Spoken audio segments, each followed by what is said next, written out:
अनेक लोक ban EVM नावाचं आंदोलन चालवतात। निवडणूक आयुक्तानं कुठल्याही पद्धतीनं त्यांना वेळ दिली नाही आणि त्यांची बात होऊ शकली। काउंटिंग आणि वोटिंग मध्ये फरक कसा येऊ शकतो? मशीन असल्यावर येऊच शकत नाही। कागद माझ्याकडे ते सगळे रेकॉर्ड आहे। इलेक्शन कमिशननी इमिजिएट तो दुसऱ्या दिवशी तो डेटा साईटवरनं हलवून टाकला। 0 मतं पडलेली असं आहे। हे कसं पॉसिबल आहे? हे पॉसिबलच नाही ना। उमेदवाराचंही मत नाही। म्हणजे हे सगळ्या घटना घडतायत ना, इलिगल ज्या घटना आहेत त्याच्यामुळे लोकांची आता जागृती व्हायला लागली की ईव्हीएम नको, ईव्हीएम मुळे अशा अशा घटनेला उत्तर काय। नमस्कार, मॅक्स महाराष्ट्र मध्ये आपलं स्वागत आहे। मी आहे किरण सोनावणे। 2024च्या निवडणुकांचा बिगुल वाजलेला आहे। त्यानिमित्तानं राजकीय पक्ष आपल्या आपल्या पद्धतीनं आपल्या आपल्या राजकीय भूमिका आणि त्या संदर्भातली रणनीती जी आहे ती तयार करतायत। पण अनेक तत्वज्ञांचं, अभ्यासकांचं असं मत आहे की कुठल्याही पद्धतीची रणनीती केली तरी ती रणनीती प्रत्यक्षात येण्यासाठी जे माध्यम आहे ते माध्यमच जर सदोष असेल तर मात्र या सगळ्या रणनीतीला काही अर्थ उरत नाही। माझा इशारा या देशात ईव्हीएम इलेक्ट्रॉनिक व्होटिंग मशीन्स वरती जे निवडणूक होते त्याच्याकडे आहे। या ईव्हीएम वरती गेल्या जवळपास 10 ते 12 वर्षांपासून सातत्यानं आक्षेप घेतले जात आहेत। प्रत्येक निवडणुकीला निवडणूक आली की ईव्हीएमच्या संदर्भातल्या चर्चेला सुरुवात होतं। अनेक लोक बॅन ईव्हीएम नावाचं आंदोलन चालवतात। काही दिवसांपूर्वी दिल्लीमध्ये वकिलांनी या संदर्भात पुढाकार घेऊन त्या संदर्भातला मार्च काढला, पण त्यांना इलेक्शन कमिशन पर्यंत, कमिशनर ऑफिस पर्यंत जाता आलं नाही। त्यानंतर जवळपास इंडिया आघाडीच्या सगळ्या पक्षांनी इलेक्शन कमिशनकडे या संदर्भात वेळ मागितली होती। आम्हाला ईव्हीएमच्या संदर्भामध्ये बोलायचं आहे, पण त्यांना सुद्धा या देशातल्या लोकशाही मूल्यांना अनुसरून या देशातल्या इलेक्शन निवडणूक आयुक्तानं कुठल्याही पद्धतीनं त्यांना वेळ दिली नाही आणि त्यांची बात होऊ शकली नाही। त्यामुळे या विषयावरती आपण बोलणार आहोत। आजचा व्हिडिओ कदाचित मोठा होऊ शकतो, पण तुम्ही सगळे सुजाण प्रेक्षक आहात आणि मॅक्स महाराष्ट्र एक प्रकारे एक वसा घेऊन, लोकजागृतीचा वसा घेऊन काम करत असल्यामुळे हा मोठा जरी झाला तरी मला तुमची विनंती आहे तुम्हाला की तुम्ही हा जो व्हिडिओ आहे तो शेवटपर्यंत ऐकावा, त्या संदर्भात विचार करावा। लगेच विश्वास ठेवा असा आमचा कुठल्याच व्हिडिओ बद्दलचा म्हणजे आग्रह असत नाही। प्रत्येकाच्या धडावरती त्याचं डोकं आहे, त्या डोक्याचा व्यवस्थित पद्धतीने सतसत वेग बुद्धीने विचार करावा आणि मग त्याच्या संदर्भातलं आपलं मत बनवावं अशी आमची विनंती असते। तर आपण या ईव्हीएमचा घोटाळा किंवा ईव्हीएम मध्ये नेमकी काय सदोष प्रणाली आहे या संदर्भात चर्चा करणार आहोत। आणि ही चर्चा करण्यासाठी आपल्या सोबत राजकीय सल्लागार आणि राजकीय विश्लेषक हेमंत पाटील सर आपल्या सोबत आहेत। हेमंत पाटील सर, स्वागत आहे तुमचं मॅक्स महाराष्ट्रामध्ये। नमस्कार। हेमंत पाटील सरांच्या बद्दल सांगायचं म्हणजे गेले जवळपास 20-25 वर्ष ते राजकीय पक्षांच्या संदर्भातलं विश्लेषण, विविध पक्षांना सल्ला देण्याचं, स्ट्रॅटेजी, इमेज बिल्डिंग, अशा ब्रँडिंग, अशा वेगवेगळ्या पद्धतीची कामं करत असतात। पण गेल्या काही दिवसांपासून ते सातत्यानं ईव्हीएम वरती बोलत आहेत आणि एखादा राजकीय सल्लागार, राजकीय विश्लेषक ज्यावेळेस ईव्हीएम वरती बोलायला लागतो त्यावेळेस पटकन माझ्यासारख्या एका सामान्य पत्रकाराचं लक्ष तिकडे जातं की काय नेमकं कारण आहे की कशासाठी हे असे असतात। तर पाटील सर, तुम्हाला पहिला प्रश्न असा आहे की तुम्ही राजकीय सल्ला देता देता ईव्हीएमच्या कडे कसा काय वळालात? काय सांगाल? तुम्हाला कधी या संदर्भातला आक्षेप जाणवला? कधी तुमच्या मनामध्ये या संदर्भातल्या शंका निर्माण झाल्या? बेसिकली मी 95 पासून या क्षेत्रात काम करतोय आणि 98ला मी 3 सॉफ्टवेअर, 98 ते 2013 पर्यंत मी 3 सॉफ्टवेअर पहिली तयार केली होती देशातली, असं मला प्रेस मीडियाने उचलून धरलंय। म्हणजे 2001ला मी चाणक्य नावाचे सॉफ्टवेअर तयार केलं होतं पॉलिटिशियन साठी, ERP पुण्यातल्या। 2001ला मी प्रेस घेतली होती। पुण्यातल्या सर्व मीडियाने मला देशातलं पहिलं सॉफ्टवेअर, कारण त्यावेळेस सॉफ्टवेअर असं काही नव्हतंच प्रकार, म्हणजे पॉलिटिशियन कडेही नव्हता, कुणाकडेच नव्हता. 2004ला मी ऑटो डायल नावाची एक प्रणाली सुरू केली पॉलिटिशियनसाठी फक्त. त्याच्यानंतर 2013ला मी पॉलिटिशियनसाठी ERP ऑनलाईन ऑफिस नावाची एक प्रणाली केली होती. म्हणजे तुमचं व्हर्च्युअल ऑफिसच तयार होईल त्याच्यातनं, पूर्ण आमदार, खासदार, नगरसेवक. त्यामुळे डेटाबेस कसा असतो, काय असतो, माझ्याकडे टेक्निशियन होते, 15-20 टेक्निशियन होते. डेटाबेस कसा म्हणजे काय, त्याच्यानंतर स्क्रीन म्हणजे काय, सर्व्हर काय, ह्या सगळ्या गोष्टीचा बारीकपणे मी बघितलेला आहे जवळनं. त्याच्यानंतर मी त्याचा अभ्यास केलाय. मतदार यादीचा अभ्यास मी प्रचंड केलेला आहे. मी तुम्हाला तो आजचा विषय नाही, परंतु मतदार, त्यामुळे ह्या सगळ्या गोष्टी माहीत असल्यामुळे डेटाबेस आणि त्याच्यात कसं गडबड होऊ शकते याचा मी अभ्यास पण केलाय. मी काही आरओची पुस्तकं वाचलेली आहेत, जे इलेक्शन कमिशन आरओला देते. आरओ म्हणजे रिटर्निंग ऑफिसरला, ते वाचलेले आहेत, सिस्टीम बघितलेली आहे, आणि काही कॉमन सेन्सच्या काही गोष्टी आहेत, त्याच्यामुळे त्याच मी तुम्हाला आज सांगणार आहे. फार मोठी गोष्ट नाहीये याच्यामध्ये. पण मग तुम्हाला कधी असं वाटलं की ईव्हीएम मध्ये घोळ होतो किंवा ईव्हीएमने निवडणुकीचा निकाल जो आहे तो मॅन्युप्युलेट केला जाऊ शकतो किंवा आपल्या फेवरच्या माणसाकडे तो कल आणला जाऊ शकतो, हे कधी तुम्हाला वाटलं? कधी शंका तुमची स्ट्रॉंग झाली? नाही, 8-9 वर्षापूर्वीपासूनच याच्यामध्ये लक्षात यायला लागलं की याच्यामध्ये डेटाबेस मॅन्युप्युलेट करण्यासाठी लागणारी यंत्रणा, लागणारी मॅनपॉवर जर मिळाली तर तो डेटाबेस म्हणजे मतदारांचा मत नोंदवतात त्याचा डेटाबेस, त्याचा जर आपल्याला हॅक करता आला, हातात मिळवता आला, मॅनेज करता आला, हे मला 8-9 वर्षापासून लक्षात यायला लागलं. आणि मग त्याच्यावर मी अभ्यास करत गेलो पुढे. मग आता ही जी सगळी ईव्हीएम मशीन सगळीकडे प्रचारामध्ये आहे, तर तुमचं आता तुम्ही इलेक्ट्रॉनिक्स मध्ये काय केलेलं आहे मला तुम्ही आता ज्या पद्धतीने सांगितलं की तुम्ही स्वतःच सॉफ्टवेअर डेटाबेस वेगवेगळ्या पद्धतीचे तयार केलेले आहेत, तर ही जी इलेक्ट्रॉनिक वोटिंग मशीन आहे याचं स्ट्रक्चर कसं असतं आणि नेमकं याच्यामध्ये सगळे लोक म्हणतात आता तर इलेक्शन कमिशन स्वतःच ठिकठिकाणी आपले निवडणुकीचे रथ ईव्हीएम मशीन घेऊन ठिकठिकाणी लोकांना सांगते की तुम्ही या, किती वेळा दाबा, सकाळपासून संध्याकाळपर्यंत तुम्ही बटन दाबा आणि आम्हाला त्याच्यामध्ये दाखवून द्या की कशा पद्धतीनं हॅक होते किंवा याच्यामध्ये कशा पद्धतीचं मॅन्युप्युलेशन होतं. त्याच्या संदर्भातलं तुमचं काय नॉलेज आहे? कशा पद्धतीनं तुम्ही या संदर्भात म्हणजे सांगाल आमच्या प्रेक्षकांना?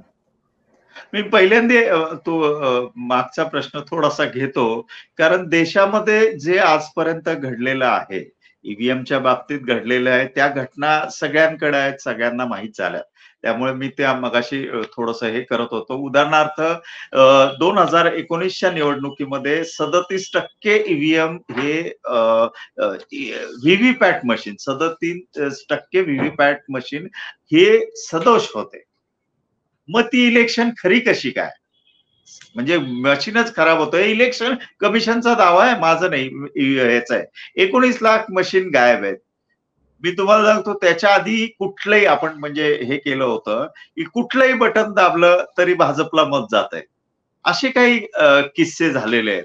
त्याच्यानंतर दुसरं असं की जो आपण मी आतमध्ये पण होतो, म्हणजे मी नुसतंच माझा व्यवसाय नाही केला 95 पासून, त्याच्या आधी 10 वर्ष मी ऍज अ कार्यकर्ता म्हणून लोकांबरोबर काम केलंय. मी मतमोजणीला आतमध्ये होतो, ज्यावेळेस कागदावर मतमोजणी चालायची.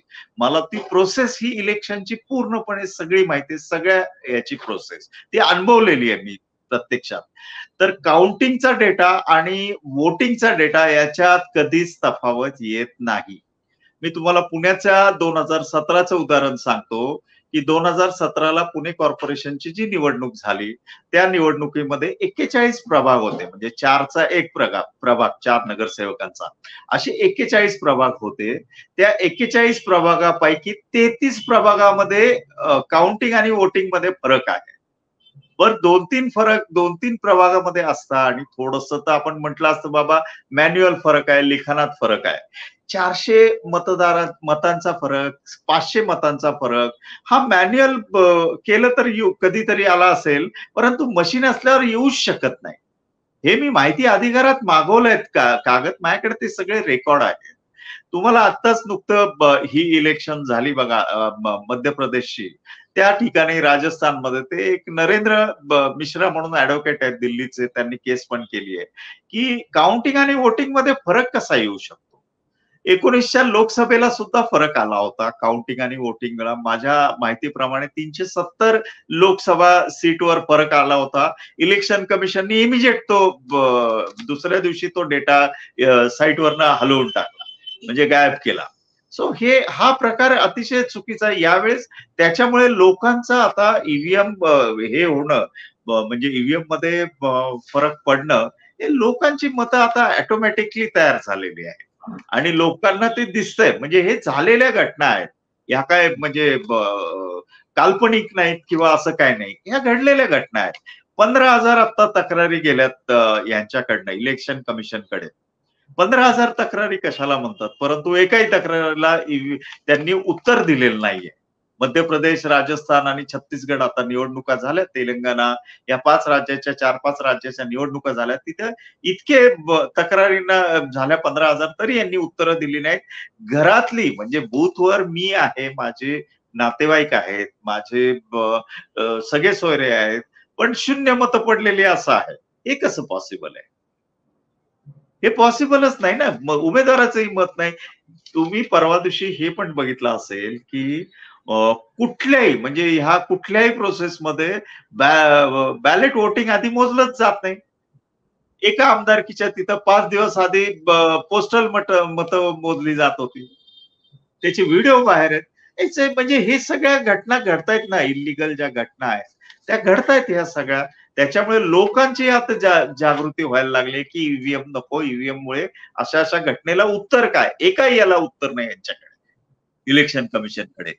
37% कॉमन सेन्स आहे ना. 37% जर व्हीव्हीपॅट खराब असतील 2019च्या निवडणुकीत, साधारणपणे 10-12 लाख ईव्हीएम सगळीकडे लागतात, ईव्हीएम आणि व्हीव्हीपॅट देशामध्ये, त्यापेक्षा थोडेसे जास्तच. तर त्यातली 37% जर खराब असतील तर मग ती इलेक्शन कशी काय योग्य? म्हणजे ती इलेक्शन परत झाली पाहिजे ना. ह्याच्यात काय सायन्स नाही ना, काय कुठलीच गोष्ट नाही ना. पण लोकांनी तरी सुद्धा हे तसंच रेटून नेणं चालू आहे, म्हणून ते जास्त संशयास्पद आहे. आता तुमचा दुसरा आत्ताचा ज्या प्रश्नाला मी तुम्हाला सांगतो, 3 हे आता खरं तर ही गोष्टही सगळ्यांना माहिती आहे. 3 मशीन असतात. ईव्हीएम म्हणजे बॅलेट युनिट, ज्याच्यावर आपण बटन दाबतो. दुसरं व्हीव्हीपॅट युनिट, जिथं ती आपल्याला 7 सेकंद चिठ्ठी दिसते कुणाला मत दिलंय ते. आणि तिसरं कंट्रोल युनिट. कंट्रोल युनिट हा त्या केंद्र प्रमुखाकडे असतो आणि त्या कंट्रोल युनिटमध्ये आपलं मतदान साठवलं जातं. म्हणजे ऍक्च्युली आपलं मतदान हे तिथं असतं, डेटा तिथं असतो, तिथं साठवणूक ती केली जाते मत याची. बाकी हे सगळे दोन्ही जे आहेत, व्हीव्हीपॅट आणि हे बॅलेट पेपर, हे डिस्प्ले युनिट आहेत. हे आपल्याला दिसतं की मी दाखवलेलं हेच आहे का, मी दाबलेलं बटन तेच आहे का, लाल लाईट दिसतो. मी याच्यामध्ये एक हे आलं 19च्या निवडणुकीला व्हीव्हीपॅट मशीन आलं. त्याच्या आधी 2-3 वर्ष गडबड चालली होती की हे डेटा हा चुकीचा सेव्ह केला जातो, मत ह्याला दिलं तर त्याला दिसतं, म्हणून ते मग ठरवलं, काही कमिटी बसली आणि त्यांनी ठरवलं की व्हीव्हीपॅट मशीन आणायचं, म्हणजे मतदाराला दाखवायचं. तर ते आल्यावर मी 16-17ला महाराष्ट्रातीलच एका याला निवडणूक कार्यालयातल्या एका अधिकाऱ्याला फोन करून विचारलं, हे कशासाठी आणलंय? तो म्हटला की हे खात्री होण्यासाठी आणलंय, म्हणजे मतदारांना खात्री होणं की मी दाबलेलं बटन त्याच मतदाराला, त्याच उमेदवाराला मत गेलं की नाही, हे खात्री होण्यासाठी. मग विचारलं त्याला, आधी खात्री होत नव्हती का? मग तो माणूस जरा गडबडला. आधी तर होतच होती ना खात्री, आधी तर डिस्प्ले दिसतच होतं, लाल लाईट दिसतच होती. मग डिस्प्ले आम्हाला ते बघून काय उपयोग आहे? आम्हाला काय पाहिजे, मतदारांना काय पाहिजे की आमचं मत कुठे सेव्ह झालं, कुणाच्या खात्यात गेलं, हे दाखवता येईल का?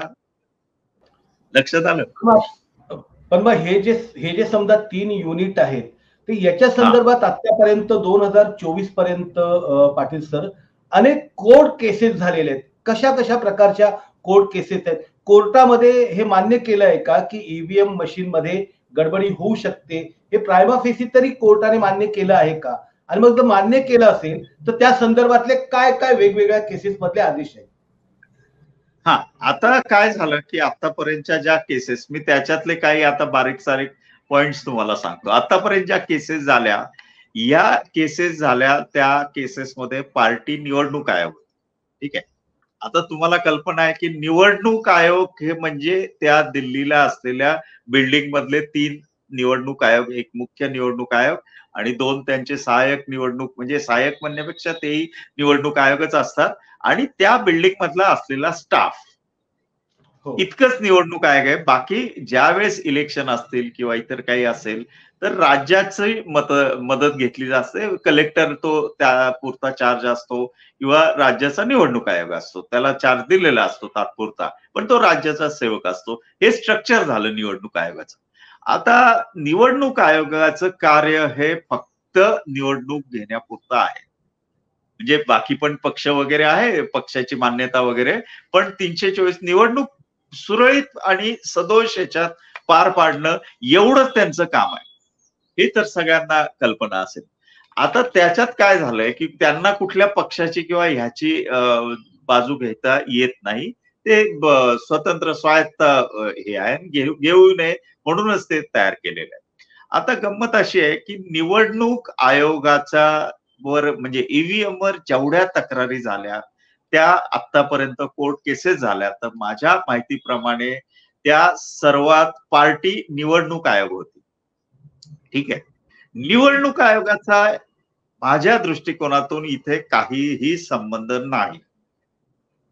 बघा, निवडणूक आयोग हे एसटी महामंडळासारखं आहे. बरोबर. एसटी महामंडळाला फक्त सेवा द्यायची आहे लोकांना, परंतु गाड्या आहेत अशोक लेलँड आणि टाटाच्या. बरोबर. जर गाड्यात फॉल्ट असेल तर एसटी महामंडळ उत्तर देऊ शकेल का? लक्षात येते. ईव्हीएम मध्ये फॉल्ट आहे तर ईव्हीएम बद्दल शंका आहे तर ईव्हीएम बनवणाऱ्या 2 कंपन्या आहेत, भारत इलेक्ट्रॉनिक्स आणि इलेक्ट्रॉनिक्स कॉर्पोरेशन ऑफ इंडिया. हे बनवतात, हे रिपेअर करतात, हे मेंटेन करतात, हेच त्याच्यात वन टाइम रिरायटेबल प्रोग्राम टाकतात, अजून जे सगळं हे यांचे टेक्निशियन करतात. मग पार्टी ही लोक पाहिजेत ना, ही लोक उत्तर देतील कोर्टात. बरोबर. टेक्निकल माणूस उत्तर देईल ना, ईव्हीएम मध्ये शंका असेल तर. त्याच्यात ही लोक कशी उत्तर देऊ शकतील? कारण यांच्याकडे काहीच नाही टेक्निकल बाजू, आणि त्यांनी मेंटेन आणि हेच नाही केलेलं. हा आतापर्यंतचा पहिला भाग आहे की त्यांना पार्टी करायचा संबंध नाही, असं माझं मत आहे. ठीक आहे. दुसरी गोष्ट, ह्याच्यामध्ये मी तुम्हाला अजून काही गोष्टी सांगतो की ईव्हीएम आहे, ईव्हीएम, ठीक आहे. ईव्हीएम कुठलाही इलेक्ट्रॉनिक्स डिव्हाइस, कुठलाही आपल्या हातातला रिमोट कंट्रोल असो, मोबाईल असो, टीव्ही असो, सेट टॉप बॉक्स असतो, जो काही युज होतो तो म्हणजे घरगुती ज्या माणसाला माहिती आहे सगळ्या, असा कुठल्याही इलेक्ट्रॉनिक्स डिव्हाइस त्याच्यामध्ये पूर्वी पीसीबी असायचे. ठीक आहे. पीसीबी म्हणजे प्रिंटेड सर्किट बोर्ड, आणि त्याच्यावर काही कंडेन्सर, काही मायक्रोचिप वगैरे असं लावलेलं असायचं. आता ते मायक्रोचिप मध्ये हे परिवर्तित झालं आणि ती प्रत्येकात असते, म्हणजे ईव्हीएम मध्ये, कंट्रोल युनिट मध्ये सुद्धा ती असते चिप. आता इलेक्शन कमिशन काय म्हणतं की ती चिप जी असते त्या चिपवर रिरायटेबल आहे आणि त्याला कव्हर केलेली. ठीक आहे. आता कुठल्याही डिव्हाइस मध्ये जिथे इनपुट आणि आउटपुट हा सिद्ध करता येतो, तो फक्त ईव्हीएम मध्ये सिद्ध करता येत नाही. म्हणजे काय? तर म्हणजे मी जर आता रिमोटला 3 नंबर दाबला तर टीव्ही तो सेट टॉप बॉक्स 3 नंबरचं चॅनल दाखवतो, किंवा कॅल्क्युलेटर मध्ये मी 430 गुणिले 505 टाकलं तर ती फिगर तो दाखवतो. म्हणजे आपल्याला सिद्ध करता येते की मी दाखवू शकतो की 3 नंबरचं बटन दाबला आणि 3 नंबरचा चॅनल हे झाला, दिसला. इथं काय होतं, इथं गुप्त मतदान पद्धती आपण स्वीकारल्या कारणाने मतदार सिद्ध करू शकत नाही की मी 3 नंबरचं दाखवलंय, हे आपल्याला दाखवू शकत नाही. म्हणजे इनपुट आउटपुट आपल्याला सिद्ध करता येत नाही. हा सर्वात मोठा फॅक्टर आहे की इनपुट आउटपुट गुप्त मतदानामुळे सिद्ध करता येत नाही या मशीनवर. मग ही मशीनच कशासाठी पाहिजे? वेअर ॲज मी तुम्हाला दुसरं सांगतो की मतपत्रिकेवर जर आपण घेतलं मतदान, तर ते खरं तर गुप्त पद्धती आहे, त्याच्यामुळे तेही आपण दाखवू शकत नाही. परंतु ते आपण सिद्ध करू शकतो, कारण त्याला एक काउंटर फाईल असायची. मतपत्रिकेचे 2 भाग असायचे. वरचे काउंटर फाईल असते, त्याच्यावर भाग नंबर, अनुक्रमांक आणि त्या एक मतपत्रिकेचा युनिक क्रमांक आणि दुसरी गोष्टच त्या मतदाराची सही असते. आणि खालच्या भागामध्ये मतपत्रिका आणि तो युनिक नंबर मतपत्रिकेचा. कोर्टात जर उद्या केस गेली, जर एखादा मतदार म्हटला की हे माझं मत नाहीच आहे, तर ते सिद्ध करता येऊ शकतं कोर्टाच्या माध्यमातून कोर्टाला विचारून. इथं तसं काहीच करता येत नाही. त्यामुळे असं डिव्हाइस कशाला पाहिजे, असं कुठलाही इलेक्ट्रॉनिक मशीन यंत्र नको ज्याच्यामध्ये आम्हाला दाखवता येत नाही. तुम्ही व्हॉट्सअप केला तरी तो सर्व्हरला असतो, जरी डिलीट केला तरी, किंवा ईमेल असतं इथून केला तरी तुम्ही सांगता येतं का की मी केला नाही म्हणू शकता का? तुम्हाला 2 मिनिटात दाखवता येतं. किंवा कुठल्या एटीएम मधनं आपण पैसे काढले तर म्हणू शकत नाही की मी पैसे नाही काढले. 2 मिनिटात ट्रान्झॅक्शन कधी केलं, कुठल्या कार्डवरनं केलं, कोणी केलं, सगळं कळतं ना. मग ही तर नाही करतायत, फक्त हे एवढंच आहे की इथं नाही करतायत. बरोबर आहे. त्याच्यामुळे हे नको. बरोबर. अतिशय महत्वाचा मुद्दा तुम्ही मांडला की इनपुट दिल्याच्या नंतर नेमकं आउटपुट काय आहे. म्हणजे मी जर समजा माझं मत अमक्या अमक्या गोष्टीला गेलंय, तर त्याचं कन्फर्मेशन असं म्हणायचंय तुम्हाला ना. कन्फर्मेशन इलेक्ट्रॉनिक जी मशीन आहे ईव्हीएम वरती मिळत नाही, असंच म्हणायचं आहे ना. प्रूव्ह नाही करतायत, सिद्ध नाही करतायत. नाही, तुम्हाला डिस्प्ले युनिट वरती दिसतं की तुम्ही कमळाचं बटन दाबलं तर कमळाचं चित्र दिसतं आणि कमळाची हे तुम्हाला दिसते, है की नाही? बरोबर. परंतु डेटा कमळाचा सेव्ह झालाय का हे नाही सिद्ध करतायत. बरं, त्याला सांगता येत नाही की हे बघा मी इथं बटन दाबलंय. मतदार सांगू शकत नाही ना गुप्त मतदान पद्धती असल्याने.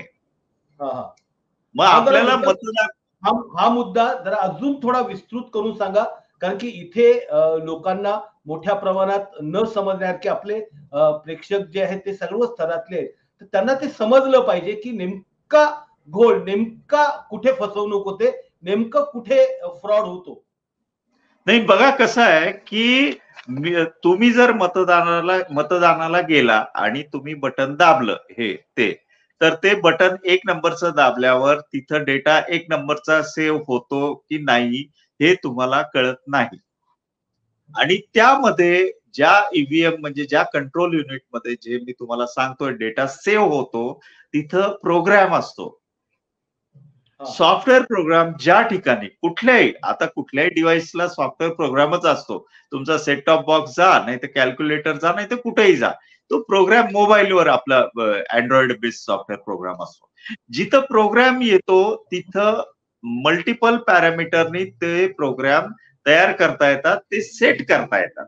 उदाहरणार्थ, ह्या तारखेला सकाळी 8 वाजल्यानंतर दुपारी 4 वाजेपर्यंत ह्या नंबरवर जेवढी मतं येतील ती ह्याच खात्यात सेव्ह कर, 5 नंबरच्या खात्यात सेव्ह कर, किंवा 3 नंबरची मतं येतील, 3 नंबरची बटणं जेवढी दाबल्या जातील ती 5 नंबरच्या खात्यात सेव्ह कर या टायमिंग मध्ये. हे सगळे प्रोग्राम तिथं तयार करता येतात. म्हणजे वेगवेगळे पॅरामीटर टाकून तयार करता येतात. आणि बरं, ते काय की ते 300 बूथ असतात एका आमदारकीमध्ये, तर 300 बूथवर सेट नाही ना करायचे. लक्षात घ्या, ते फक्त मला 50 बूथवर करायचे, कारण ज्या ठिकाणी मला तुमचं प्राबल्य तेवढीच मतं माझ्याकडे घ्यायची आहेत. प्रत्येकाचं प्राबल्य असतं त्या गावामध्ये. बोला. मतदाराला मी सांगू शकलो पाहिजे की तू हेच बटन दाबलंय आणि याच खात्यात मत गेलंय. ते इथं करता येत नाही इनपुट आउटपुट, कारण मतदार गुप्त मतदान आहे. मग ते मतदार काय, आता जसं मी तुम्हाला म्हटलं की मी मत दिलेलं आहे, मी बटन दाबलेलं आहे, हे तो दाखवू शकत नाही आपल्याला. इलेक्शन चालू असताना म्हणतोय मी आता मॉक पोल वगैरे असं काही बोलत नाही. मतदार दाखवू शकत नाही की मी 1 नंबरचं बटन दाबलंय आणि तुम्ही 5 नंबरच्या ह्याच्यात सेव्ह केलंय, मतदान सेव्ह केलंय माझं, कारण ते गुप्त आहे. इथं फक्त डायरेक्ट त्याला दिसतं की नाही तुझं 5 नंबरचं सेव्ह झालंय रिझल्टच्या वेळेस, तेही. त्यामुळे इनपुट आणि आउटपुट हे त्यालाही सिद्ध करता येत नाही, कुणालाच सिद्ध करता येत नाही. रादर एक आहे आणि बरोबर आहे ती गोष्ट नको आहे. मग त्या असं यंत्र नको ना. तुम्हाला रिमोट कंट्रोल मध्ये दिसतं, रिमोट आपण टीव्हीचा हे करतो वापरतो, तर मी दाखवू शकतो नाही बघा 3चं बटन दाबलं आणि 3चं चॅनल लागलं. किंवा मी आता इथून ईमेल केला आणि तो 2 वाजता ईमेल केलेला ईमेल तिकडं 2 वाजता तिकडं त्याला मिळाला. हे दाखवू शकतो ना आपण. सिद्ध करू शकतो, दाखवू शकतो म्हणण्यापेक्षा सिद्ध करू शकतो. इथं सिद्ध करता येत नाही आणि तिथे मध्ये आउटपुटवरच आपल्याला भरोसा ठेवायला लागतो. आउटपुट म्हणजे काय, तर जिथं सेव्ह आहे त्याच्यावरच भरोसा ठेवायला लागतो. आता मी तुम्हाला मगाशी काही उदाहरणं सांगितली ना, की बायकोनी सुद्धा त्याला मत दिलं नाही. आता असं होणं शक्य आहे का? बरोबर आहे. ती कॉमेडी सर्कस नाही महाराष्ट्राची हास्यधारा, बायकोनी नाही मत दिलं, हे शक्यच नाही ना हो. मग आता ते सिद्ध कसं करू, हा मी तुम्हाला मुद्दा सांगतो. बायकोनी मत दिलं नाही हे म्हणजे काउंटिंगला तिथं तयार होतं की बायकोनी सुद्धा दिलं नाही मत. म्हणजे घरात 7 लोक आहेत आणि एकच मत पडलं, मग बायकोनी सुद्धा मत दिलं नाही त्या बूथवर, मग हे सिद्ध कसं करायचं? नाही ना होत. म्हणून म्हटलं की इनपुट आणि आउटपुट सिद्ध करता येत नाही. अशी यंत्र नको आम्हाला, जिथं बायकोनी दाबलंय बटन आणि इकडं त्याच माणसाच्या खात्यात गेलंय, हे सिद्धच नाही करतायत. बरं तिथं मध्ये प्रोग्राम असतो त्या ह्याच्यामध्ये कंट्रोल युनिटची जी चिप आहे, म्हणजे हे इलेक्शन कमिशन सांगताय, मी किंवा वेगळं कोण हे नाही सांगत, की तिथे मायक्रो चिप असते, तिथं वन टाइम रिलेटेबल प्रोग्राम असतो. जर तिथं प्रोग्राम आला की ह्या सगळ्या गडबडी आल्या. प्रोग्राम म्हणजे प्रोग्राम करणे एखाद्या गोष्टीला अशाच पद्धतीचं आहे की नाही? सॉफ्टवेअर, हा सॉफ्टवेअरच्या पद्धतीने आपण ज्या पद्धतीने त्यांना कमांड्स देऊ त्या पद्धतीचा प्रोग्राम तिथे रिराईट होईल आणि त्या पद्धतीचा निकाल त्या ठिकाणी येईल. बरोबर. असं म्हटलं जातं की ते जो कंट्रोल युनिट आहे, एकदा तुमचं मतदान झालं की त्यातली बॅटरी बिटरी सगळं काढून टाकतं, त्याच्याशी कुठलाही कॉन्टॅक्ट नसतो, काय नसतो, आणि कोण कसं काय हॅक करू शकतं, कोण कसं काय प्रोग्राम हे करू शकतो, असं सुद्धा आक्षेप जे आहेत काही लोक किंवा तर्क करताना असं बोललं जातं की, आणि किंवा इलेक्शन सांगताना की हे युनिट आता तुम्ही केलं, हे काढून टाकलं कंट्रोल याच्यामध्ये तुमचा डेटा सेव्ह झालेला आहे आणि आता तो डायरेक्ट ज्यावेळेस तुमची काउंटिंग होईल त्यावेळेस त्याला बॅटरी लावली जाईल आणि त्यावेळेस तुमची मोजणी होईल. मग हॅक कुठून करणार आहे? आता मी तुम्हाला 2 गोष्टी सांगतो. प्रोग्राम हा प्रकार जो आहे तो प्रोग्राम प्रकार इलेक्शनच्या आधी टाकायचा आहे मला त्याच्या. म्हणजे ज्या वेळेस हे होतात प्रत्येक बूथवर, प्रत्येक आमदारकीच्या ठिकाणी वेगवेगळे उमेदवार असतात, बरोबर. म्हणजे कुठं 5 असतील, कुठं 8 असतील, कुठं 10 असतील ह्या ठिकाणी. आता फायनल झाली, जेव्हा माघारी होते त्याच्यानंतर उमेदवार फायनल होतात. मग एका ठिकाणी 7 असतील उमेदवार आणि 8वं ते नोटाला हे कर, तेव्हा ते फायनल होतं. तेव्हा त्या ह्याला म्हणजे तेव्हा बॅलेट युनिटला कागद लावला जातो, तेव्हा ते सगळं होतं, प्रोग्राम होतो.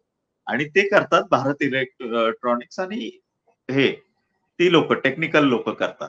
त्यामुळे प्रोग्राम हा आधी त्याच्यावर टाकला जातो, नंबर 1. आता तुम्ही जो आक्षेप आता पुढचा आहे, पुढचा माझा तोच आक्षेप आहे 2 नंबरचा, की हे बघा काय झालं आतापर्यंत घटना, की ईव्हीएम मशीन हे त्यांनी इलेक्शन कमिशननी दाखवली, काही मला वाटतं 5-7 वर्षापूर्वी दाखवली ईव्हीएम मशीन. त्यावेळेस पहिला काय मुद्दा होता, लोकांना असं वाटायचं की ही ईव्हीएम मशीन आहे आणि त्याच्यामध्ये काहीतरी एखादी कनेक्टिव्हिटी काहीतरी मशीन लावलंय, कनेक्टिव्हिटी कार्ड लावलंय. कार्ड म्हणजे काय, तर आपलं आता आपण मोबाईल कार्डवरनं बोलतोय, ठीक आहे. मोबाईलला जसं सिम कार्ड असतं तसं एखादं कार्ड लावलंय की जेणेकरून कनेक्टिव्हिटी झाली आणि मग इथं बसून निवडणुकीच्या दिवशी मी जेव्हा ते निकालाचं बटन दाबायच्या आधी मी ते मॅनेज करतो, कारण नेटवर्क आहे, बरोबर.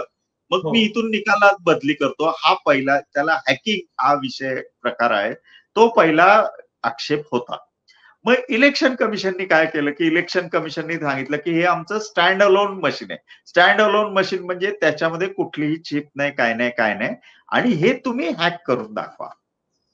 याला कुठलं कनेक्टिव्हिटीचं काहीच जोडलेलं नाहीये, जसं सिम कार्ड वगैरे सारखं, तुम्ही हे हॅक करून दाखवा, असं त्यांनी चॅलेंज दिलं. चॅलेंज दिल्यावर काय झालं की 1-2 लोक कोणतरी आली, पण कोण आलीच नाही, कारण सगळ्यांना माहिती होतं स्टँड अलोन मशीन. ठीक आहे. आता प्रोग्राम वेगळा, प्रोग्राम सॉफ्टवेअर त्याच्यात टाकणं वेगळं आणि हे हॅकिंग वेगळं. त्याच्यामुळे त्यांचा तो आक्षेप लोकांना म्हणजे दूर करतो, की त्यामुळे तो आक्षेप चालला नाही. हॅकिंगचा आक्षेप नाही चालला. पण प्रोग्रामर तो प्रोग्राम टाकतो ते ह्याच्यातच टाकतो ना, म्हणजे निवडणुकीतच टाकतो. हो. त्याला ते मशीन भारत इलेक्ट्रॉनिक्सच्या आणि तंत्रज्ञानाला आणि इतर लोकांना त्याच दिवशी टाकायचे असतात प्रोग्राम त्याच्यामध्ये.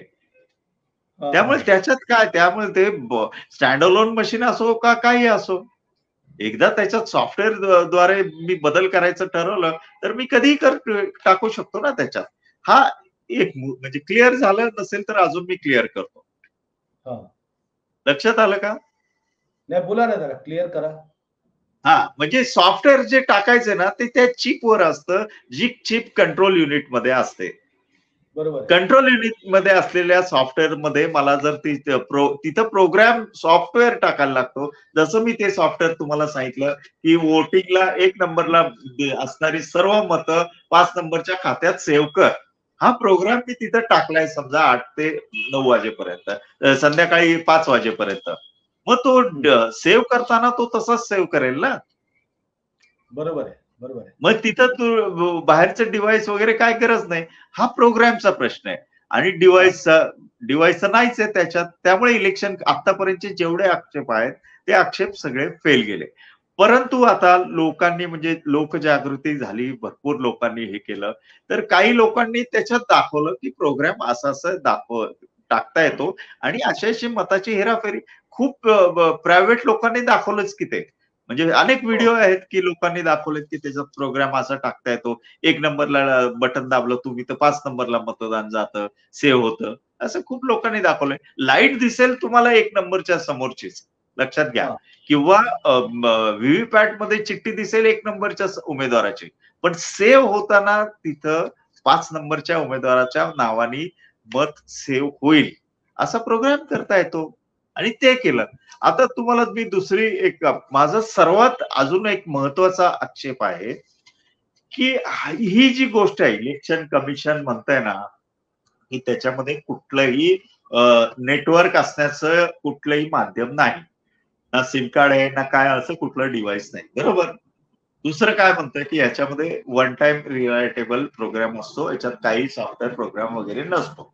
हा चला मी म्हणतो इलेक्शन कमिशन, आम्ही लोक म्हणतो मतदार की त्याच्यात प्रोग्राम असण्याची शक्यता आहे, त्याच्यात डिव्हाइस कुठलं तरी असण्याची शक्यता आहे की जे कनेक्टिव्हिटीला जोडून देईल. हे आमचा लोकांचा हे आहे आक्षेप. इलेक्शन कमिशन म्हणतं नाही. ठीक आहे, ह्या 2 गोष्टी समजल्या, ते नाही म्हणतं, मी हो म्हणतो. आता ह्याच्यामध्ये गंमत अशी आहे की इलेक्शन कमिशन कोर्टात आणि सगळीकडे दाखवत असलेलं मशीन हे आत्ताच आहे, बरोबर. आत्ताच म्हणजे नीट लक्षात घ्या की आता जे मशीन त्यांच्याकडे हातात आहे ते दाखवत आहे की याच्यात काही नाही. माझा आक्षेप वेगळाच आहे. माझा आक्षेप आहे की तुम्ही त्याच्यामध्ये सिम कार्ड सारखं डिव्हाइस नाही आणि त्याच्यामध्ये प्रोग्राम एखादा लिहिला नाही की 1 नंबरचं मत 5 नंबरला जाऊ दे. हे ज्या वेळेस वोटिंगच्या दिवशी वापरल्या जाणाऱ्या ईव्हीएम मध्ये कसं प्रूव्ह कराल सांगा मला. बरोबर आहे, लक्षात आलं. आम्हाला आत्ताचं मशीनशी काय केलंय. बरोबर आहे. आता तर न्यू ब्रँड मशीन आहे आणि जिथे समजा ज्यावेळेस निवडणूक होते आणि निवडणुकीसाठी म्हणजे वास्तविक दृष्ट्या जे मतदान केंद्रावरती मशीन वापरलं जातं ते मशीन दाखवलं गेलं पाहिजे, बरोबर आहे. त्या दिवशीच, आत्ताच नाही, बरोबर आहे. त्या दिवशी ते मतदाराला खोलून दाखवणार का त्याच्यामध्ये चिप नाहीये, काय नाही, काय नाही, बरोबर आहे. सॉफ्टवेअर नाही, ते नाही दाखवलं जात. पण दुसरं असं की ज्यावेळेस 2 वेळा म्हणजे निवडणूक जाहीर झाली की इलेक्शन कमिशन नाही का हे लावतं, म्हणजे कार्यक्रम लावतात आणि सगळ्या राजकीय पक्षाच्या प्रतिनिधींना बोलवतात की कुठलीही ईव्हीएम मशीन काढा आणि तुम्ही त्यात चेक करा की त्याच्यामध्ये बरोबर होतंय की नाही. धनुष्यमानाचं बटन दाबलं किंवा कमळाचं बटन दाबलं किंवा घड्याळाचं बटन दाबलं की बरोबर त्याच ठिकाणी मत जात आहे की नाही. हा एक कार्यक्रम असतो आणि दुसऱ्या दिवशी ज्या दिवशी मतदान सुरू होतं त्यावेळेस जी मशीन वापरली जाते ती सुद्धा तिथे जे इलेक्शन एजंट असतात त्यांना सुद्धा दाखवली जाते. मग नेमकं तुम्ही सांगताय ती जी गडबड आहे ती गडबड नेमकं कुठे होते ते जरा तुम्ही सांगा. लक्षात घ्या की आधी मशीन जी दाखवली आहेत ना, मला त्याचं देणं घेणंच नाही आपल्याला. म्हणजे आधी जे मशीन किंवा आधी जे दाखवतायत त्याच्याशी काहीही देणं घेणं नाही. जर 8 दिवसापूर्वी इलेक्शनच्या कमिशननी दाखवले उमेदवारांना बोलून, बघा दाखवा 2 नंबरचं बटन दाबून आणि ते 2लाच जातंय का हे तुम्हाला दाखवतो, त्याच्याशी देणं घेणंच नाही. ऍक्च्युली मी मत देईन आणि त्या दिवशी सकाळी 8 वाजता 9 वाजता ते मला तुम्ही कसं दाखवणार हा सोपा माझा प्रश्न आहे. नाहीच दाखवू शकत. मतदान जेव्हा पोलिंग एजंटला काय असतं 7 ते 5:30 किंवा त्या तत्सम काहीतरी हे वोटिंग असतं. वोटिंगच्या मतदानाचा दिवस असतो. त्या दिवशी मतदानाची वेळ असते. आता मला सांगा की 6:30ला जर मी तुम्हाला मॉक पोल त्याला म्हणतात. सगळ्या पोलिंग एजंटला बोलवून ते मॉक पोल करतात. साधारण कमीत कमी 50 मतांचं तरी करावं असं कायद्यात आहे. निवडणूक याच्यात सांगतात निवडणूक अधिकारी. तर 50 मतं ती दाबून हे बघतात, बटन दाबून 50 मतं तिकडे करेक्ट येत असतील. 8 नंतर जर त्याच्यात तुम्ही प्रोग्राम केलेला नाही, हे तुम्ही कसं सिद्ध करणार? मी म्हणतोय तुम्ही केलेला आहे प्रोग्राम. मग तुम्ही सिद्ध करून दाखवा की त्याच्यात प्रोग्राम तसा नाहीये त्या दिवशीच्या ह्याच्यात. तुम्ही नाहीच सिद्ध करू शकत. तुम्हाला मशीन खोलायला लागेल, एखादा तंत्रज्ञ बोलवायला लागेल आणि त्याच्यात एखादा दुसरा बाहेरचा आमच्यासारख्या म्हणजे टेक्निकल माणूस लोकांचा बोलवायला लागेल. कसं शक्य आहे? मग जे मी म्हणतोय ते सिद्ध करता येत नाही. तुम्ही म्हणताय तेही सिद्ध करता येत नाही. तुम्ही म्हणताय त्याच्यात काही नाही असलं काय. मी म्हणतो त्याच्यात आहे, प्रोग्राम आहे, त्याच्यात हॅकिंगचं युनिट बसवलंय असं माझा दावा आहे. तुम्ही मला सिद्ध करू शकत नाही, मी सिद्ध करू शकत नाही. मग अशी यंत्रणाच नको. हे सिद्ध कधी करायचंय तुम्ही लक्षात घ्या. तुम्ही 6:30ला सांगताय सकाळी. मला 6:30ला ते मशीन नाही सिद्ध करायचं. मला 9 वाजताच दाखवा. अलग अलग 9 वाजता मला बघा याच्यामध्ये प्रोसेस नीट लक्षात घ्या की तुम्ही जे मॉक पोल आहे ना, मॉक पोल हा 50 मतांचा असतो आणि समजा काय उमेदवार असतील ते पोलिंग एजंट बटन दाबतात वगैरे सगळं झालं. तुम्ही असं दाखवू शकता का की मी बटन दाबले 8 एकदा चालू झालं, वोटिंग चालू झालं मॉक पोल नंतर ऍक्च्युली असं दाखवू शकता का की मी मतदान दाबलं ह्याला पंजाला आणि तिथं लगेच रिझल्ट पंजाच्या नावाने गेला असं दाखवू शकता का? बरोबर नाही. रिझल्ट तर नंतर दिसतो 4 दिवसांनी 2 दिवसांनी. मला ते पाहिजे. भाजपच्या नावाचं बटन दाबलं आणि भाजप. बरोबर आहे, बरोबर आहे. म्हणजे पाटील सरांचं म्हणणं एक लक्षात घ्या की ज्यावेळेस आपण बॅलेट पेपरवरती मतदान करत होतो त्यावेळेस बॅलेट पेपर आपल्याकडे आल्याच्या नंतर मी समजा ज्या कुठल्या निशाणीवरती शिक्का मारेल तर ती निशाणीवरती मी शिक्का मारलाय याच्यासाठी मी कन्फर्म असतो आणि मी ते बॅलेट बॉक्स मध्ये टाकलेलं असतं आणि टाकलेलं असल्यानंतर ती जेव्हा उघडली जाईल म्हणजे आज उघडली काय किंवा 1 वर्षाने उघडली काय ती चिठ्ठी तर त्या चिठ्ठीवरती म्हणजे ज्या चिन्हावरती मी शिक्का मारला असेल त्याचाच होईल.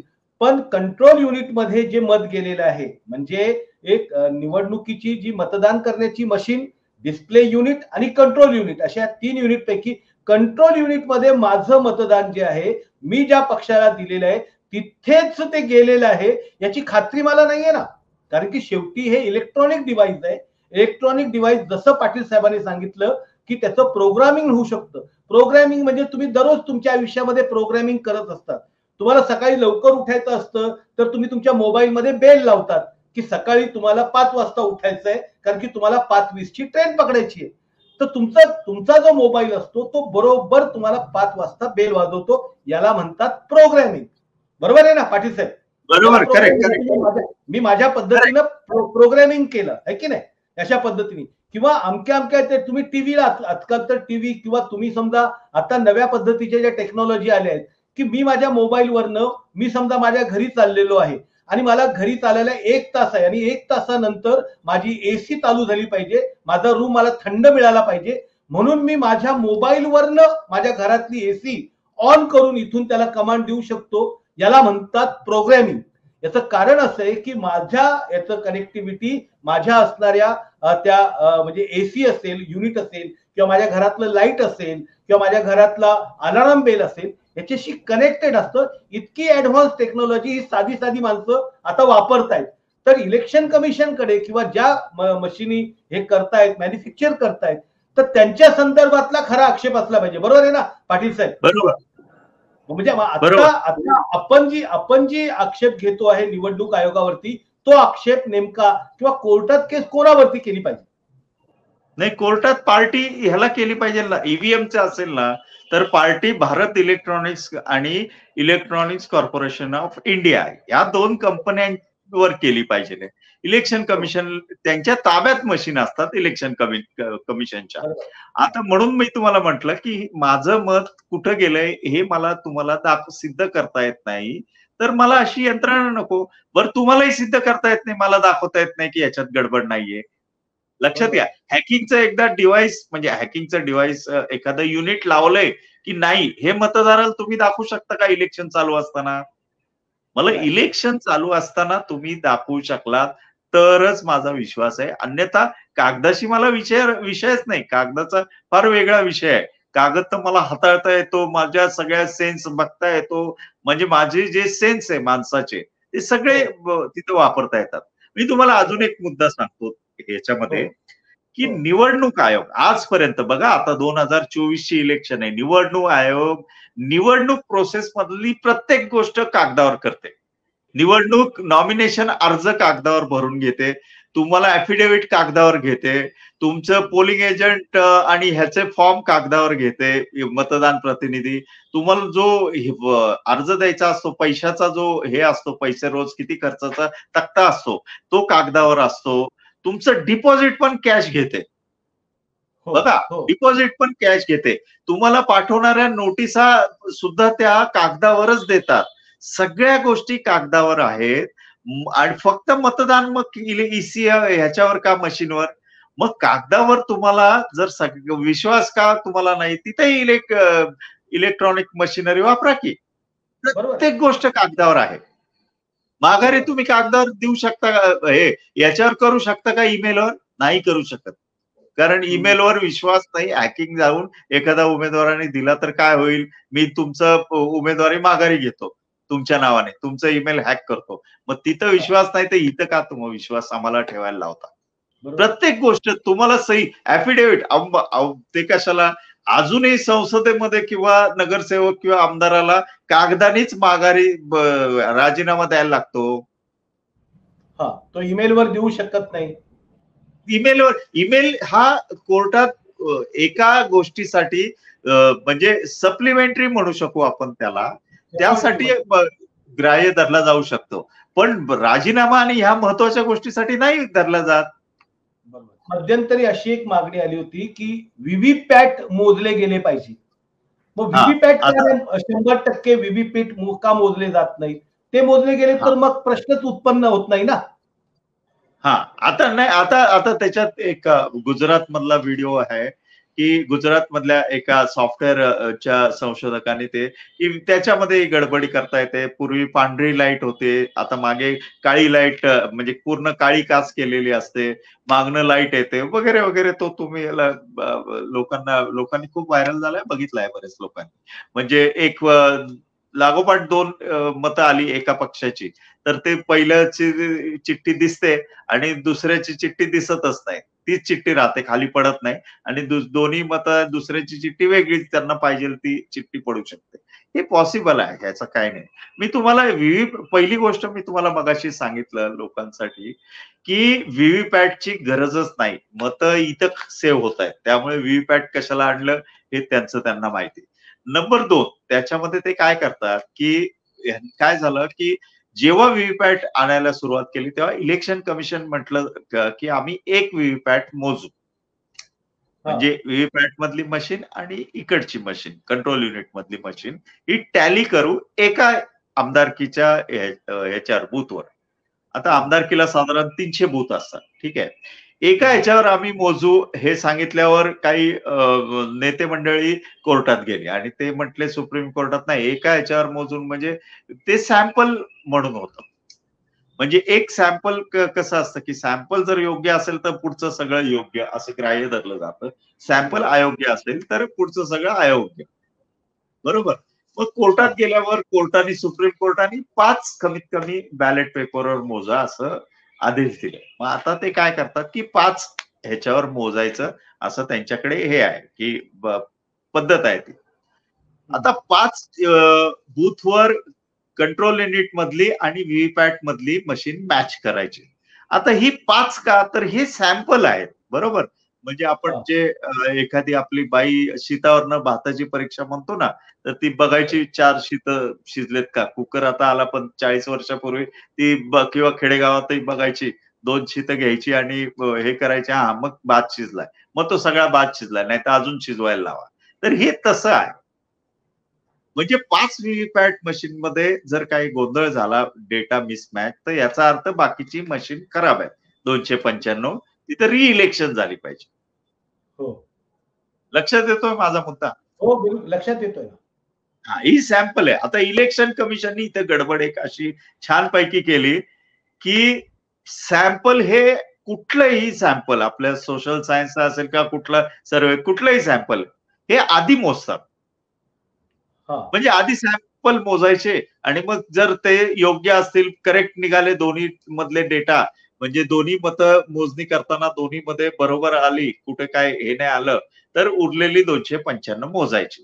जर ह्याच्यात गडबड असतील तर याचा अर्थ सगळीच खराब आहेत. आपल्याला कारण कुठली खराब आहेत सांगू शकत नाही. 295 खराब आहेत समजायचं आणि परत वोटिंग घ्यायचं. हा सोपा हे आहे आणि हाच नियम आहे. इलेक्शन कमिशननी काय केलं की ही 5 हे 295 आधी मोजायची मग 5 मोजायची.